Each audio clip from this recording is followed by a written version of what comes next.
Imran, Mr. Prime Minister, I'd just like to get this message through to you.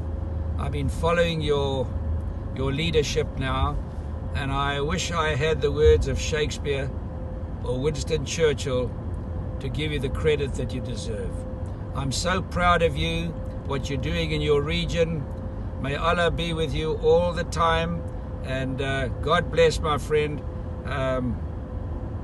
You're one of my heroes. As Nelson Mandela was. Nelson Mandela and I raised 20 million bucks for young black kids, and he was a saint, and I used to cry every time I saw him because of his great forgiveness.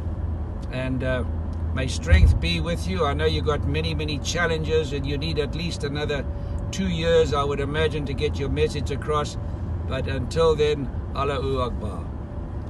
Thank you, Mr. Player.